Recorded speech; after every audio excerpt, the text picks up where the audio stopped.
Hey, folks, and welcome to another episode of the Creator Toolbox. This is the show all about the nuts and bolts behind your creator business, how to create a business around your creator activities. I'm Colin Gray from thepodcasthost.com, joined by Jacob. As always, how you getting on, Jacob? I'm great. I'm good. We're just back from a basically big meetup of creators, so I'm all full of beans and energy. Indeed, yeah. Energized from Yeah, Atomic On. Yeah, it was good actually. yeah. It's for anyone out listening. It's an event in the UK, in Newcastle, right up the north of the UK, aimed at, I mean, it is heavily creator represented, isn't it? Loads Mm, of like mm, social media people and bloggers, video podcasters, all that kind of stuff. But it's all mm, around creating a business around that, isn't it? It's totally. yeah. Aye, so it's really cool. Good vibes there. There's lots of very enthusiastic people. Worth getting to. Unparalleled vibes, to be honest. Yeah, they were winning that war for sure. Yeah, It's brilliant. yeah. Put that in your diary for next year then if you're out there listening. It's generally in June every year, I think. But this Yeah, week, Jacob, it was your idea around today's topic. Do you want to introduce it? Do you want to tell us what we're going to be talking about? yeah. I want I want to talk about getting shit done. How the nuts and bolts of actually getting stuff done, because I think most creators are hopefully good at coming up with lots of ideas of things that they should do, and maybe even whittling that down to the things that they could do. But I think there's a lot of, I don't know, there's a lot of kind of experience I think you gain as you go, where you kind of get better at actually sitting down and doing the right thing for the right amount of time and doing that consistently. And I think that's not something that's a learned skill. That's not something that we're born with. I certainly wasn't. It's taken me 27 years to become vaguely competent at getting things done. So yeah, it'd be good to share some of our tips on that. Yeah, and I think it's the kind of thing as well that you always have to, certainly I always have to come back and review again and again. Like I often have to, I don't know, once every 3 months, there's like a spring clean of, right, I've fallen out of the habit of this, this, and this. Let's get back into it, make an effort for a couple of weeks, and then you're great for a couple of months. And then you find yourself sliding out of it again as well. So, yeah, there's Yeah. a bunch of little tactics, tools, strategies that we can talk about today that I tend to use. And I think you do too. That, yeah, I often need reminded to think about it again. All right, let's jump into it then, Jacob. What's your first tactic, your first topic you want to get into? Yeah. So I think this is something that I think most creators start here. I know that I've done it for periods. It's trying to work out how to say you've got a normal kind of 9 to 5 job, but this thing that you want to start working on is probably going to have to get done in the evenings and the weekends. And I think that's a really, really big challenge. I've certainly found that when you want to add a project on top of having a day job, there's a few ducks that you have to get in a row, right? The first thing is that you have to make sure, I think, that what it is that you're doing, it is a labor of love. It has to be something that you enjoy doing, because if you're going to give up your downtime to work on it, and if you don't love it, you're going to end up burning out, you're going to end up hating what you're doing, and you're not going to probably finish it anyway. And I know this is probably not very hashtag hustle, hashtag kind of grind, wake and grind of me. But I don't, if it's not something that you love doing, I don't think it's worth giving up your weekends and evenings for. So that's the first thing. That's not really a productivity tip. I think that's just like, I don't know, before you start doing something, have that word with yourself. But it kind of what, is a what, productivity tip because go for it. yeah, I was just gonna say, I like it. I agree. I absolutely agree. But just to play the other side, like what there's many people out there, and it seems to have come up a lot more recently, actually, like kind of unsexy businesses, the kind of Mm, more day-to-day stuff that people are making money out of, the and creating an income out of, creating a job, creating a whole business out of, like trash collecting and stuff like that. Like it's stuff that yeah, people need. yeah. And it's an areas that are really ripe for disruption as well. And I've heard of a lot of more traditional like tech creators, founders, all that kind of stuff that have done like really kind of cool, sexy stuff in the past that have suddenly started to start little businesses like this because they're actually far Mm, easier because there's far less competition. Do yeah. you think that has a place in it still? I know, I think it does. Like, I mean, so when I'm talking about finding something that you love doing, I Hmm. think that that is mostly relevant if you're going to be creating a lot of things around it. So if you're going to be talking about it all the time, you're going to be writing about it all the time, you're probably going to be making videos, you're going to be writing social posts, all this kind of stuff. I think in that case, you don't want to end up in a world where you have to talk about something all the time convincingly and not love it. But so actually, there's a great subreddit that I follow. It's called Sweaty Startups, and it's exactly that. It's people. I think one of the main ones actually is people starting sort of like window cleaning businesses and stuff like that. And there's absolutely a place for that. I mean, I suppose you don't have to love it, but it's the kind of thing that you can learn to love. Like I could probably learn to love it because I can listen to audiobooks and podcasts while I'm doing it, you know? So it's kind of different. It's not like I'm not having to extract from my brain content. I'm not having to, come Yeah. up with these kind of things and talk about it all the time. There's definitely a place for both. I Yeah. think I there's think a does that make yeah. sense? Like It fits into it reasonable fits into the distinction? creator world. Yeah, fits into the creator world really nicely actually, because I think those kind of businesses, that's exactly actually the term I've heard as well, sweaty startups, where Yeah. they're succeeding because they are being creative about how they market it, and a lot of the time it is actually creating some really cool content on wherever it Yeah. is, from YouTube to TikTok or whatever, around like picking up trash or whatever. And it's really cool Totally. because you can kind of have this thing to monetize the content that you're creating there, to market that business. And actually there's a lot to be said for the fact that it might not sound sexy like running a window cleaning business or something like that, but there's something very interesting, compelling, fun, exciting about running anything that actually you control, that actually is succeeding, that does well. It doesn't matter what the topic is, actually. It doesn't matter what the activity is. As soon as you can figure out a bit of traction, it's very exciting. So yeah, Yeah. there's something around that That's as true. well. It doesn't need to be the Yeah. traditionally things that people think are very cool. But yeah, Yeah. I like it. No, Yeah. you make a great point though, actually, around making sort of unique and interesting content around what might be seen as a boring business.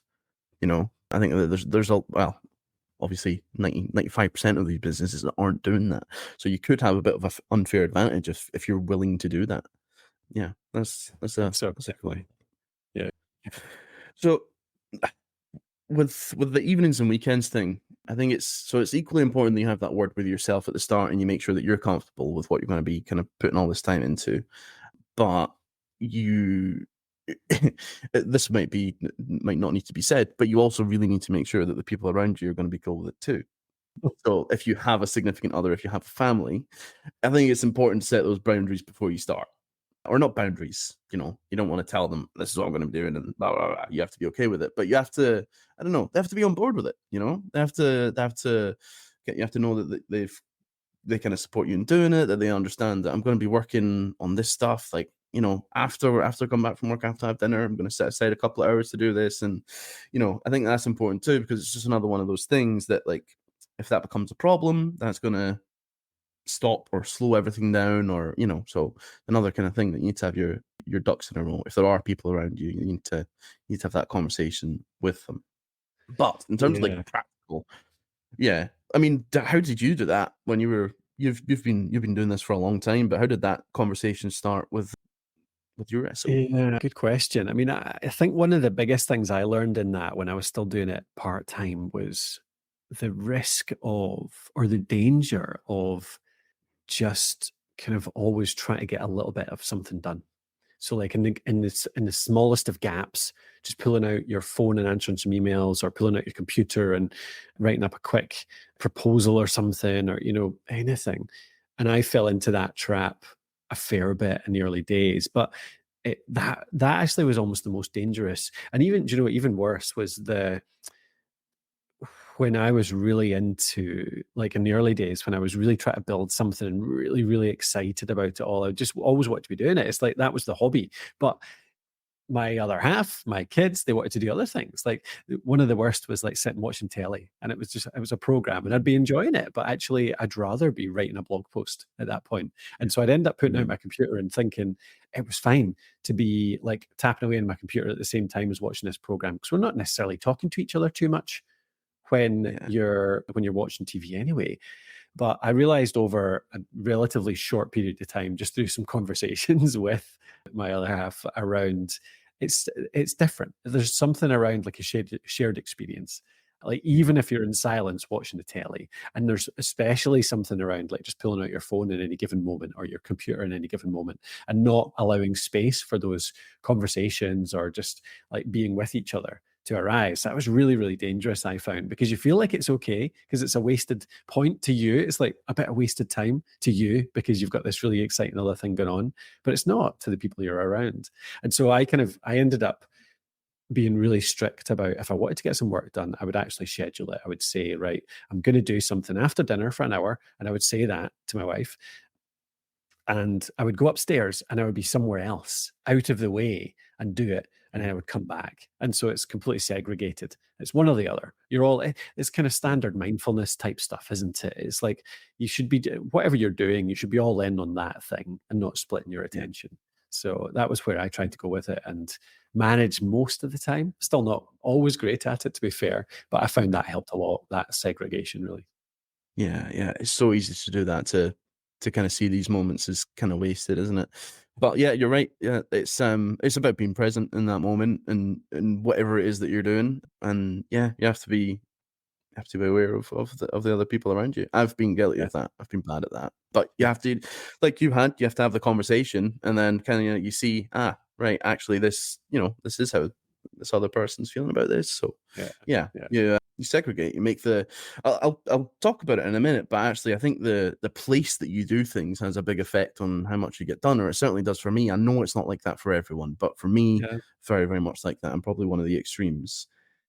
No, me too. Um, Me too. Absolutely. Yeah. yeah, Cool. yeah, Okay. cool. Want me to jump into one of mine? Yeah, let's go for it. Which one will I go? What leads on from that then? I've got probably that totally leads into actually the weekly scheduling stuff then and the time blocking. I mentioned time blocking as a tool on a previous episode. I think it was one of the earlier ones, but I want to jump into that a bit more because it's around the weekly schedule as well and the tools that I use for that these days. And I can probably do this relatively quickly, but it's a lot related to what I just mentioned actually. Like whether you're working in the evenings or whether you're working during the day, like on this full time, I think you should always be like blocking out time for particular types of work. And this works really, I've always found this is when I'm most effective. I spend a bit of time on a Monday morning. It's maybe an hour or 2 hours planning out my week every week. And there's a few things I do, and I'll talk about a couple of them in a couple of my other tips as well. But the main one is working out what's on that week. And every week I generally have a template. I've got Mondays, I've got the first half of the day is always planning and figuring out what the rest of the week's going to be all about. Tuesdays, I've got mornings, which is writing. So whether it's blog writing, whether it's email writing, and in the afternoons and Tuesdays is always meetings, whether it's one-to-ones with the team or whether it's podcast interviews, stuff like that. Wednesdays is my email day, so newsletter on Wednesday mornings, and then Wednesday afternoons, I've got kind of some open time actually for community and a few different tasks. And then Thursday morning is always podcast and video. So if I'm going to do a video that week, it fits into that Thursday morning. And then the rest of the week is kind of open time to fit in the other tasks. But it means that at the start of the week, I'll always have some random stuff that I do, like special projects that are on. I'll slot them in around the week and I'll have them on the calendar. But I'll always have those slots where it says, right, you need to do a video on Thursday morning. So I'll figure out, right, what video is it I'm going to do this week? And I'll do that on Monday and put it in there. Same with the blogging and the newsletters. So it just means that every week you've got this structure that you kind of base it around. And it always means that you get this balance. Like you do the things that are priority because I've decided that video, blogging, newsletter are all priorities, and therefore they've got a permanent place in my weekly schedule. So they're always there. And then the other things fit around them. And that's in one way, that's prioritization. In another way, it's just making sure that I'm kind of getting through those things that I've said like months ago or whenever I've planned it out that I need to do. And so yeah, that's how I do it. I love having colors on it as well. Like I think I've showed you my spreadsheet before, Jacob, like the colors on it, like it's all kind of a rainbow because it lets me see those other ones. Like if I'm putting in maybe a special project or newsletters or something around marketing or something, they all have different colors. And so I can see if there's like an over reliance on one rather than the other. Yeah, And yeah. I just do it in Google Sheets. Like, I just do it in Google Sheets these days. I've tried all sorts of different tools for it, but I'll do it in Google Sheets, and it works quite nicely that way. Although we use Asana, and I actually find the Asana calendar view quite nice for this as well. I've used different Oh, really? types of blocks and different tags which color the blocks to actually mark this out as well. So that's quite nice. I do. That's Yeah. cool. And then it's Do you do tied to the anything? actual work as well. Yeah, yeah, yeah. Yeah, But yeah. even I'll have blocks. I'll have tasks that aren't actually tasks. Like, I've got a task on a repeating task every Thursday in Asana, which is blue, which is the only block that I have that's blue, that just says video in capital letters. And it's not actually a task, it's just a marker No, on every Thursday that that's my video pump. day. Yeah, Yeah, totally. totally. I do a similar thing actually. So I don't use a spreadsheet. I don't use Asana Calendar for that. I use just good old fashioned Google Calendar. And the result is actually pretty much exactly the same because you've got these kind of colored labels that you can attach some text to if you want to.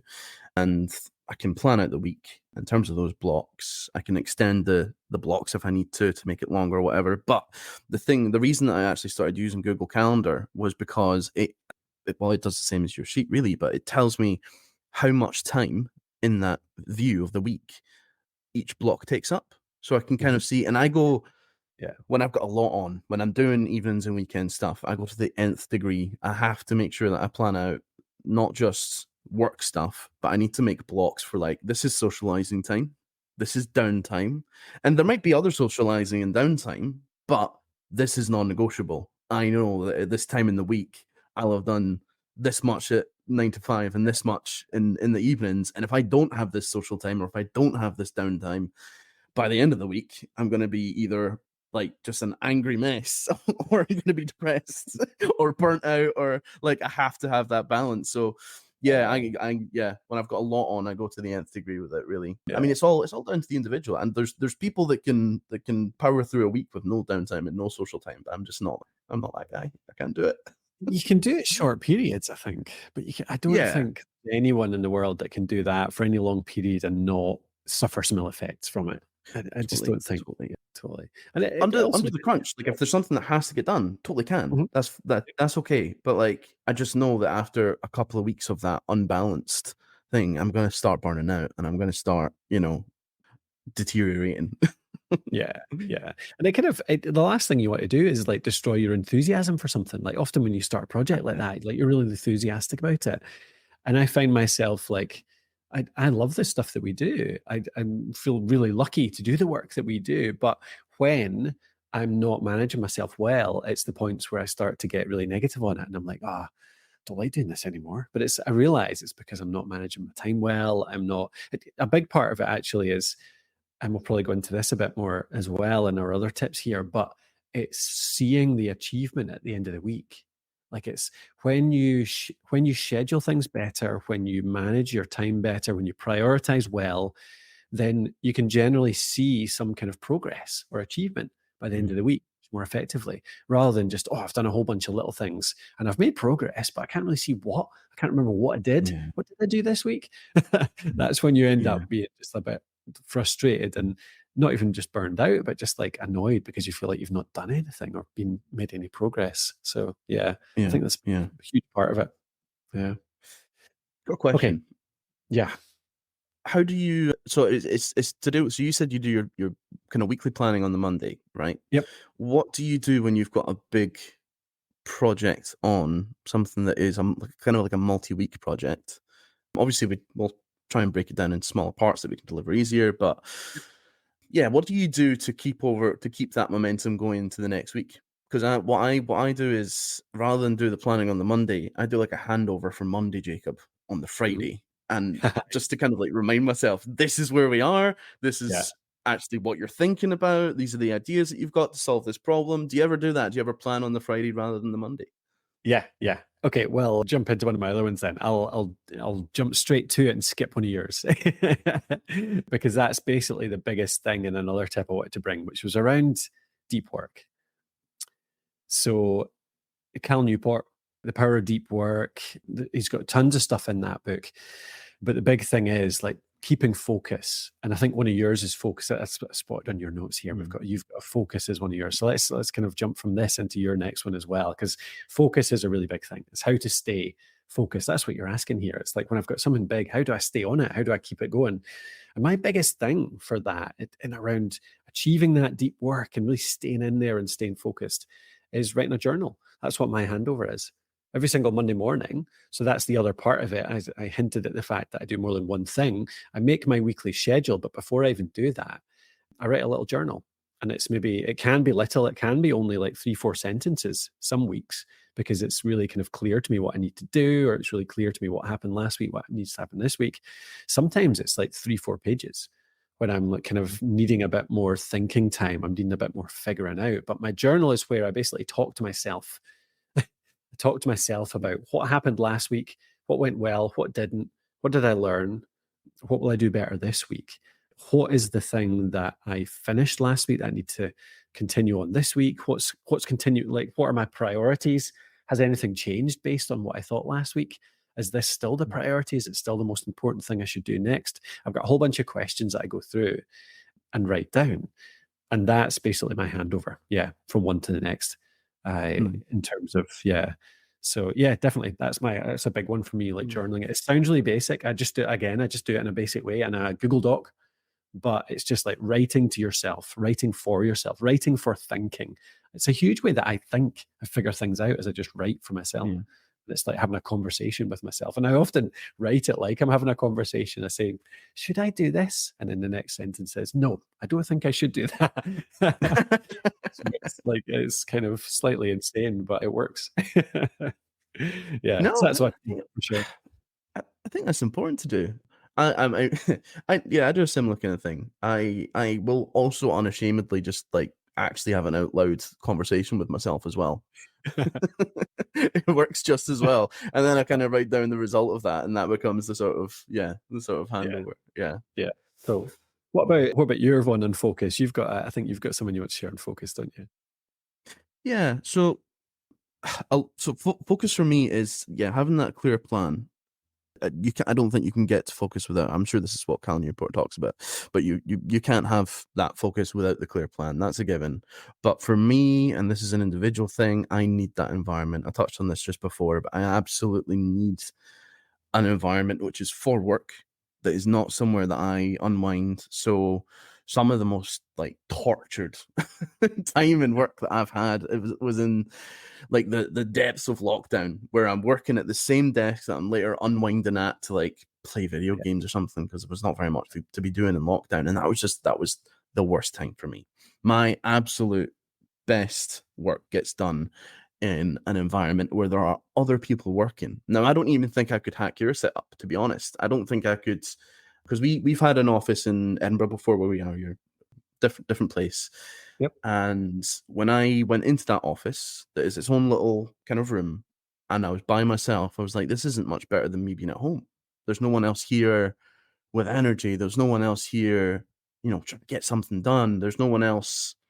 I don't know. There's no one to feed off. I'm just in this room. I'm by myself. This is a bit crap. But in that same building, downstairs is a co-working space. There's these sort of benches and stuff where people post up and desks. And if I go down and sit somewhere like that, or even in a coffee shop where there's maybe a few other people that don't even need to be working, I can just fool myself into saying these people are also trying to do some stuff, and I can get off of that energy. But yeah, I don't know what it is. It's definitely it's probably a character flaw, but it's one that I deal with by finding somewhere like a co-working space. Now, it's easier said than done. A co-working space, depending on where you are in the world, isn't the cheapest thing in the world. But I've even found that having 1 or 2 days a week in somewhere like that, where you can maybe get a day pass, or if it is just a coffee shop, if you find that you do struggle when you're sort of at home alone and trying to get stuff done, and you're working in the same environment that you're trying to unwind, try going to a coffee shop once or twice a week. Or if a co-working space or a hot desk in somewhere like that is an option, brilliant, do that. Give that a try, because I can get work done wherever I need to get work done, but my best work gets done when I'm in that environment with other people, with energy I can feed off. Yeah, it makes a huge difference. It does. It absolutely does. And I've tried so many different ways of working over the years, and I just don't. It is certainly a personal thing in many ways, but I also think a Yeah. lot of people kid themselves that they can get really good work done Mhm. at like just sitting at the kitchen table or something like that.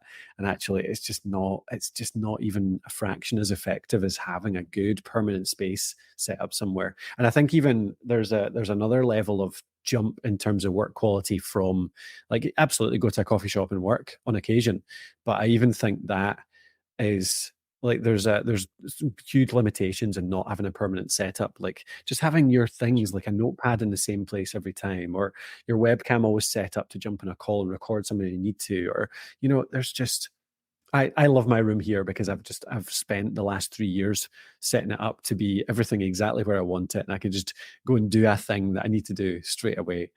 And I quite like, I know what you mean, Jacob. Like, it is quite nice having other people around. I get the kind of, I can hear people through the walls here sometimes, but they don't bug Yeah. me by being right next to me and like making weird Yeah. noises or something like that. So, but there is a balance. There's certainly a personal aspect to that, but I think there's few people in the world that wouldn't do better work or benefit from having their own space outside of their home. Like, how I just can't work in my Mm, house. I It's know. not what my house is for. My house is for, like, relaxing and family and fun things and all that stuff. And not to say work isn't fun from time to time, but it's a different thing. It's just a different thing. Yeah. Yeah. Yeah.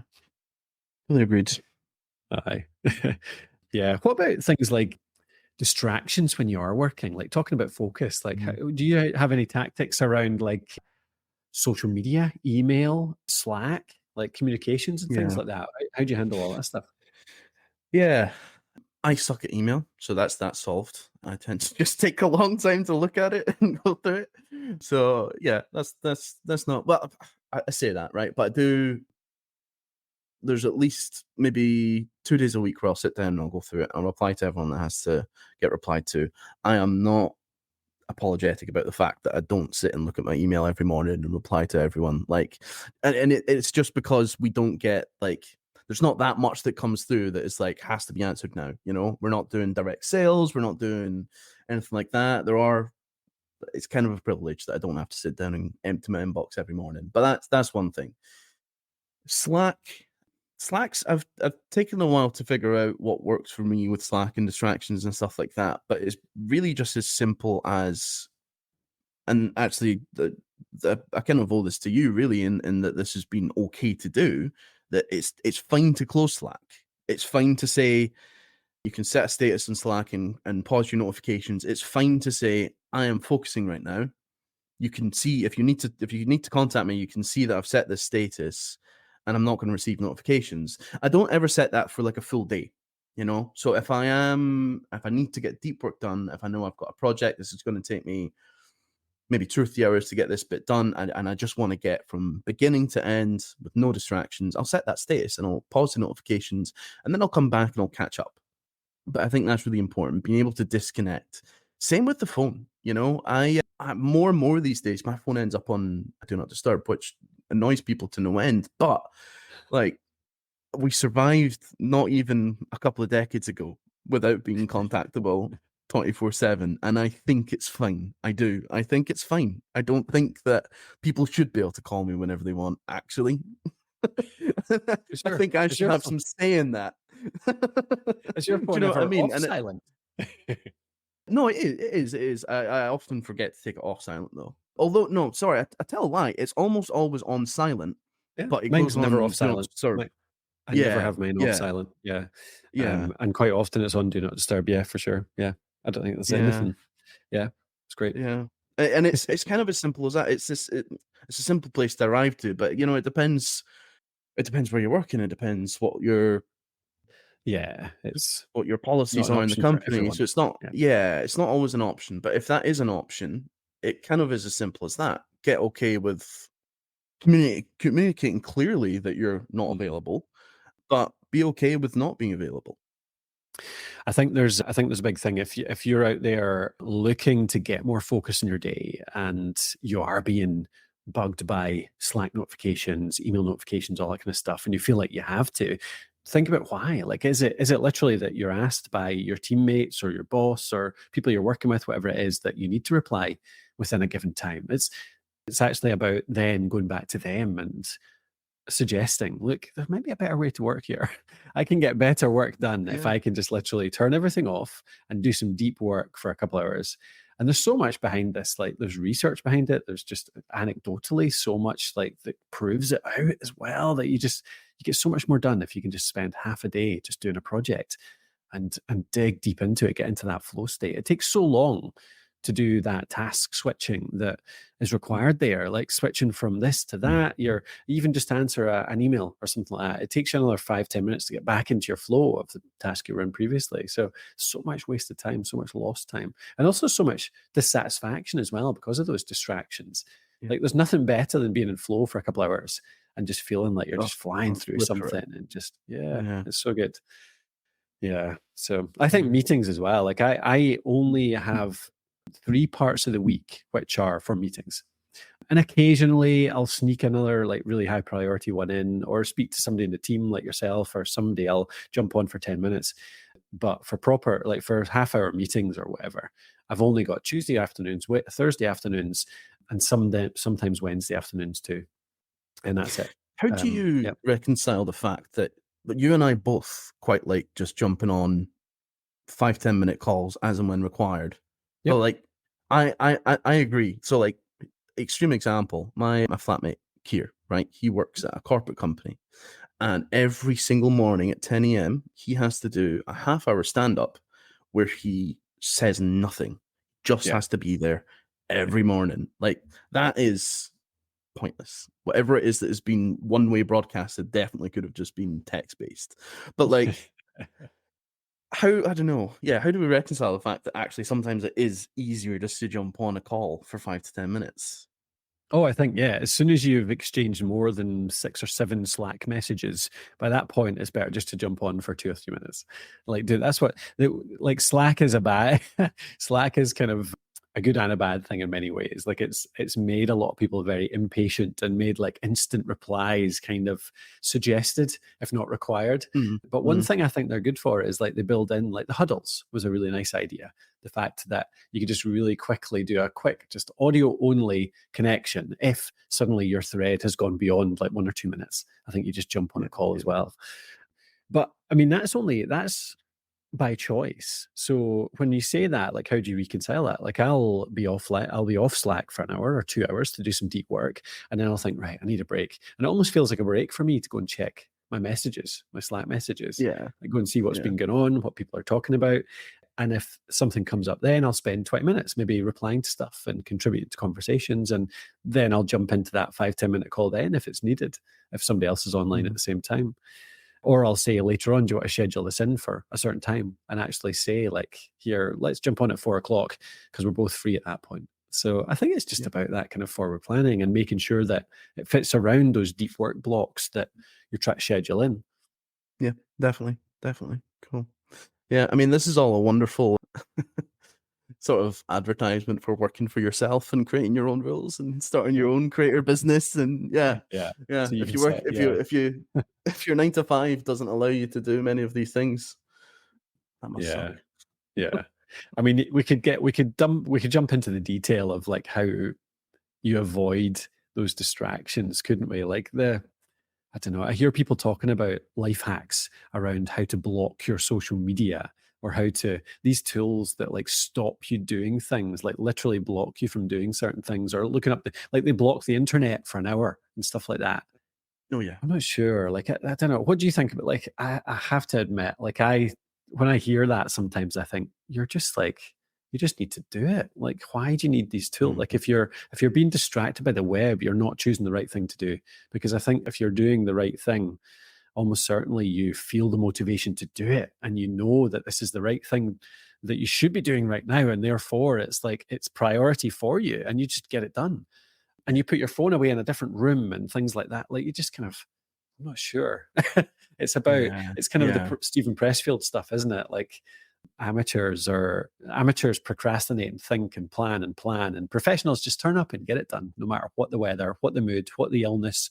They just get it done. yeah, There's yeah, something around that, and I realize it's not as easy as that, but in some ways it is.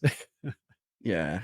It's the blocking out certain sites and all these things. I think these are kind of useful tools, but I think it's also maybe a plaster for a deeper problem. It's like Yeah, either you've got an I would agree. addiction to the thing that you can't stop looking at, and like that's Yeah. something you have to address in some other way, or it's the absence of motivation for the thing that you're working on.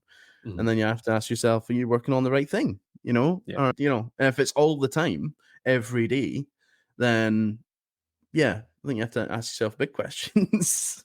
Yeah. Yeah. What's really going Totally. on there? Because I don't think the problem probably isn't the website, and just blocking the website's probably not going to fix it, or maybe it will. I don't Yeah. know, but No, I I don't think you're think right. so. I think that's a nicer way to say it than I did. Yeah, absolutely. It's down to there's something deeper at work there if that's really an issue. Yeah, yeah, Because I've found, and again, I'm not perfect here. I get distracted no, often, but often it does give me a signal, like you're saying, that maybe I'm not doing the right thing. Like come back to the journal, like think about it, write out what are my priorities, what am I really motivated by right now, what's the most important thing I could be doing. And as soon as you yeah. figure that out, I feel like you get back into the groove again. Another thing though is like in the same way that you block out your work, I do Yep. like a wee scroll through Twitter, I like to catch up Yeah. on what horrible things are happening in the world. But I actually, in a way, I kind of time block that because I tend to do Yeah. that when I'm on my lunch, and that's an enjoyable part of my lunch. So in the same way that you time block the work that you're getting done, time block the off time. Same way that Hmm. I was talking about time blocking the downtime and the socializing time. Like if you feel that attached to whatever it is, TikTok, Twitter, whatever it is that you need to have a wee scroll through the day, just block it into one bit and look forward to that bit of time where you get to sort of indulge in it. Yeah. Yep. You'll probably Absolutely. find you Yeah. enjoy it more. Yeah. Great point. Absolutely. All right. What we done? We've done two each, have we? Have you got another one? I think so. I think so. Okay, go for it. Yeah, I mean, I want to talk a bit about prioritization. It's all no, all very, very related stuff. But yeah, one of the things that I've found that has helped me a lot with prioritization is actually the way that we work as a team, as a company, and it's these cycles, yeah. So we do 2 month cycles rather Mhm. than 3 month quarters. But I mean, the cycles could really be any length. I find the 2 months works quite well, but I think that having a plan for a certain amount of time means that you can create a mix of sort of things that you need to get done in there, and then that helps you prioritize in smaller blocks. Let me unpack that a little bit and be a bit more specific. So say I'm planning out a cycle for 2 months, right? Yep. And one of my main objectives in this cycle is I need to sell a book. We've just written a book. We want to start selling that book. So there's basically need to build a whole funnel around this book. So one of the things that I really like to do to prioritize and actually motivate myself is to figure out what is the smallest thing I could possibly do. I say me, but as a company, this is what we strive to do. What is the smallest thing that I can do to deliver this and get a result? Not just get it out there, but get a result. So if we are selling the book, rather than thinking about, right, this whole cycle, I'm going to have to build a funnel from top to bottom. We're going to have to get whole new people interested in it. We're going to have to educate them. We're going to have to engage them, and then we're going to have to sell them on it. Right. That's a lot of work. So I might start at the bottom of that. What's the quickest way I can get a result? Right at the bottom of the funnel, it's people that are already engaged, people that are already in our audience. If you don't already, like, it might be people that you know. Yeah, I'm not going to make too many examples because I'm gonna muddle. But for that specific example, it might be looking at people who have already bought a book before, people who have already engaged in something before, rather than building out the whole kind of top to bottom thing. The smallest possible thing that I can deliver that will get me a result. Because actually, the result does a couple of things. It like for the work, it helps because it means I'm getting kind of more data. And it means that the next parts that I do are probably of a higher quality because I know actually this bit of messaging works, this bit doesn't, this bit perform better than that. So I can apply that to the rest of the work that I need to do. It means I can prioritize the things that I think are going to work best as well. But just from like a sort of motivation kind of perspective, getting those results as quickly as possible will keep me going as well. It'll give me all the energy that I need to do the rest of it. So that's one thing. Working in cycles, small, like kind of like small big blocks, 1 month, 2 months, and then breaking that down into taking a really big project within there and breaking that down into small bits that I can deliver as quickly as possible. There's Yeah. some tools that you've probably seen before, like the Eisenhower matrix, right? I didn't know it was called this actually until we were recording this, so I'm learning too. But it's something that I actually write this down in a notebook and over a full page, and I actually get sticky notes. So if I've got one kind of big project, I'll break it down into sticky notes. Probably do it in Miro or FigJam as well. But I'll open this page in the notebook, I'll get my sticky notes, write down the different parts of the project, and then you sort of have these 4 quadrants, which are things that are important, things that are urgent. What are the other 2? Not important, not urgent. Not important, not urgent. Yeah. Yeah. And then that kind of breaks it down into do, decide, delegate, and delete. Now, Yeah. I'll be honest, mostly what I'm trying to figure out is what's urgent and what's important. And that helps me on like a project level figure out what should I be doing at the start of this cycle. Like, is there anything that's time bound? Do I need to get Mhm. something delivered like physically to me in time for an event? Do I need to get something done in time for someone that I'm working with? All that kind of stuff. Yeah. So big cycle, break it down into Yeah. small projects, and then on a project by project basis, figure out what's most urgent, what's most important, and get Yeah. that done. That's cool. The cycles thing ties really heavily into the weekly planning actually for me, because the weekly plan comes from the cycle plan. We make a cycle strategy essentially. Like, it's kind of the bigger picture. You figure out what the goals are for that cycle, like you said, break it down into like what can we make as a good first small goal that's part of this bigger goal. We're going to do this within the Yeah. next 2 months. But then every week I sit down on the Monday and make that week plan based on what's in this cycle plan. So I always look back at the cycle plan and say, how are we on track with this? Like, there's 2 or 3 projects here that maybe need a bit more priority. Let's schedule them into like Tuesday, Wednesday afternoons here, something like that. So yeah, I think they tie together really heavily, having that cycle plan that really guides what your weeks look like. And I think it's interesting when you're saying about the length of the cycles there. Like, we did 2 months just now, but we tried quarters for a little while, didn't we? Do you remember when we were doing Yeah. 3 months time? Yeah, What totally. was your do you remember the difference? Like, how did they feel? Yeah. So the difference is that in 3 months, I think things can get muddled and lost, and you kind of forget maybe what is important and what is urgent. I know that sounds daft because you can write it down, whatever, but I think it's just too long. 3 months is too long for things to change. Even within 2 months, things change. Like, we plan out Yeah. our cycle worth of stuff, and then we might get halfway through and realize actually this part doesn't make sense anymore, so we're not going to do that. So honestly, I mean, even maybe 1 month cycles would work, where it's really, really, really sort of a really tight idea of what it is you're going to do. Not a lot's going to change in Yeah. a month, and then you kind of get that stuff done. That was the difference to me. It just felt too long, too much time for things to change, and yeah. Me too. That's what I found. When we moved to that, I was like, this is kind of the way the big companies do it. So let's try it. But I just always Mm, felt like it was just too long to reach that kind of there's something around the end of the planning period, the start of the next planning period. It's basically a redirection. You shouldn't really be, I mean, if you're doing things right, I don't think you should mm, ever be like planning brand new stuff. There's not often very brand new stuff that creeps in. It's often they link to like one links to the next, because you're continuing projects, you're continuing like your kind of larger strategy, your larger goals.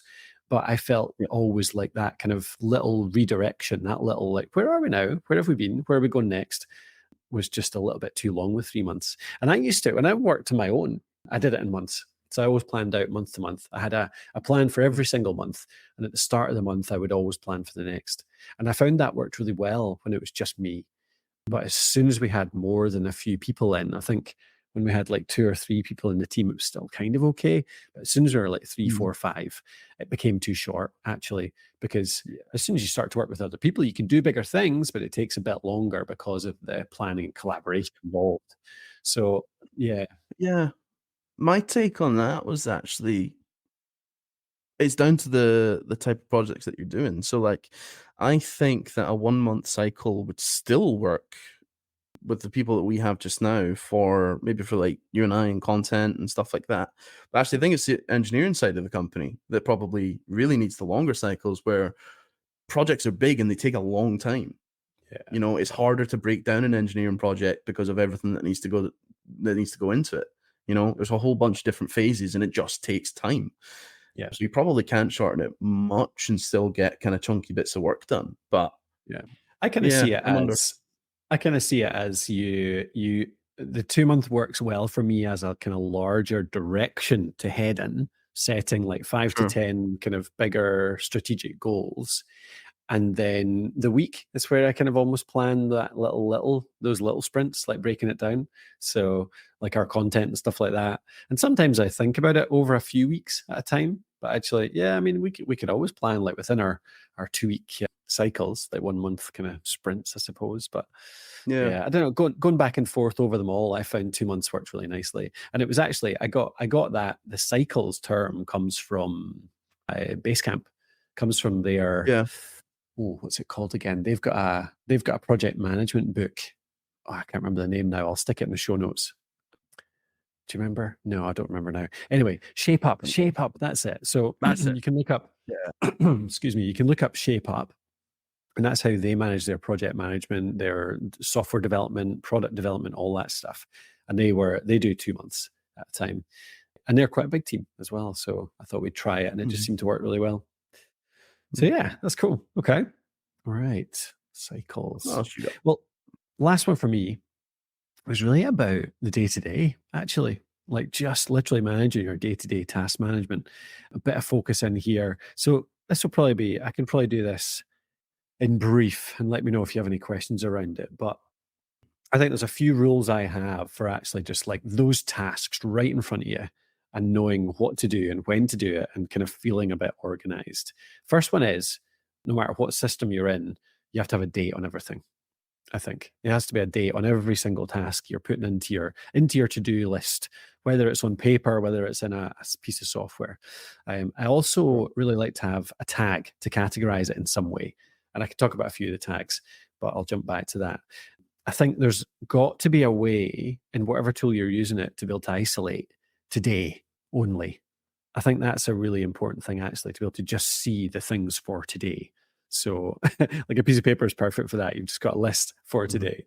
Yeah. And also there's something around that, the get things done approach, like the Dave Allen GTD approach. Have you come across that, Jacob? You heard that? No, tell me. No, No. it's a book. It's like an old school productivity book by a guy called Dave Allen, GTD, Get Things Done. And it's like a whole system around how to manage tasks, priorities, both from the kind of minute detail of the day to day up to the bigger picture. But the big thing, I mean, most of it kind of is accounted for by what I was just talking about. But one of the bigger things there as well is the inbox. It's like when somebody gives you something to do, what do you do with it? Where do you put it? And his whole concept is that you need to have this inbox where things go that then they get triaged and put into somewhere else. Because if somebody says to you, like, I need you to do this thing, Jacob, you can't in the Yeah. moment say, right, okay, what have I got on this week? What have I got on next week? How does that fit into my strategic goals? Like, what priority is this compared to that, that, and that? You need time to Mhm. think about that. Yeah. So in fact, you need to put that goal somewhere. You need to put that task somewhere that you know you'll be able to come back to and you won't forget it. Because that's what helps you feel organized and unstressed, is if you know that these things aren't rattling around in your brain, they're logged somewhere that you're confident you will go and deal with at a set Yeah. point in the future. So Yeah. that inbox is Yeah. really important. So yeah. So that's the big one. I've got a couple of tools I can recommend that I think do these really nicely. But anything, what is that kind of similar to how you think about it, Jacob, your day to day or Yeah. no? I didn't realize that's what it was called. I didn't realize it had a name, but yeah, same kind of thing. It depends. If someone asks me to do something and I am not in the middle of something, if it's small, I will just do it then and there because it'll help Hmm. them out, and it's no odds to me if it's a Yep. really clear, easy path. Hmm. Okay. But if it's something bigger, yeah, I think you have to be okay with saying, "Yep, I will get this done," but it probably won't be until this time, this date, you know. And I Yeah. think that's Yeah. that's fine too. Don't always immediately jump to do a 1 hour thing just because someone asked for it, unless it is urgent and important. Yeah, yeah, yeah. No, you need to, yeah, yeah. But you need to decide that, and I thought often you can't decide that in the moment as well. That's I true. think you need to come back to it. Yeah. Yeah, like the book. If you read Get Things Done, it's like written in the 80s or maybe even the 70s. I'm not even sure, but his is literally an inbox, like a traditional paper inbox. Have you even seen one of those, Jacob? You're too young maybe to have seen a paper inbox Hey, in I've seen the tray, in little and out icon that we trays. use for inboxes now, right? That's the same But thing. It's like, does it look what's the square thing with the weird square inside it to save things? So those used to be real. Yeah. have you yeah, exactly. What- have you actually ever owned one of those? A paper tray? My dad did. My dad did. My dad ran a You've had it. business from You've home, seen and he one had one of before, these. yeah. It was It's full of crap, but I the knew what it three was for. trays. Yeah, the three Yeah. trays, of which the bottom two contain paper that have been there for 3 years. The top maybe Oh, has yeah. a growing pile, which is things that have just been put there. But that was his whole thing. Like these things need to be empty at the end of the week or sometime. Like you need to have a schedule where you deal with your inbox, and so it has to get emptied on a very regular basis. Mhm. Mine for that actually is like for me, I pop it in Asana. So Asana has tags if you have the task list. If I write in a task, do you know what? Actually, this is what I used to do, but I'll tell you what I actually do these days. It's probably the sensibler way to do it is to have those tasks, and you have basically inbox, you have to do, and you have scheduled. And basically, everything that is scheduled pops into the scheduled part. So you never have to look at it again because you know it's on the calendar for the future. And that inbox part has to be emptied every single time. But right now, actually, I generally anytime a task comes up, I schedule it for tomorrow. And then that means that my routine is in the morning, every single day I come in and I look at my day in Asana, and it's always got too much stuff to do because I've ended up having a Yeah. few things rolled over, or that's my inbox. And it's not an ideal way to do it, but I've found it's working for me just now. And then I'll schedule those things. I'll choose the 5 things or whatever that are a priority for that day. And then I'll Yeah. reschedule the rest of them all out to something realistic. So that kind of works for me as an inbox just now. In an ideal world, though, I would still be using Todoist. I fucking love Todoist. Such a good app. Yeah. And I really wish I could still use it, but it just doesn't really work well with Teams. Yeah. And I need something that's collaborative. Todoist, though, is the best to-do app that I've ever found. Have you played with it at all? I've got Todoist. I use Todoist as well. My only Yeah. thing with Todoist, for some reason, I have a mental block with like checking in on it regularly. Do you have any tips Right? on like, yeah, I What? am a messy note taker. So I've got most of my stuff actually just ends up in Apple Notes. Oh, no. Because it's because I've got it on all devices is the thing. Yeah. So whether I'm kind of walking about and I have an idea or someone messages me, but the problem is that it's all messy. It's all messy. It's all over other Yeah. places, and things definitely slip through the cracks. So Yeah. to be honest, it's probably something I need You to need get an some tips. inbox that you always, I need yeah. an inbox. Well, I mean, you know, A it's good. consistent inbox. Yeah. Yeah. And but you just have Yeah. the thing is you then have to have a calendar task every morning or a few times a Mhm. week where you clear that out and it's emptied and you do something with Yeah. everything in there. That's all. Yeah. Yeah. That's all it is really. But Did you know yeah. there's some middleware for Todoist and Asana? Mhm. Can't remember Oh, what it's called, but really? there's something that does this. Yeah, they make them talk. So Todoist can be Right. your view. You might Yeah. was it you put this and was it crap?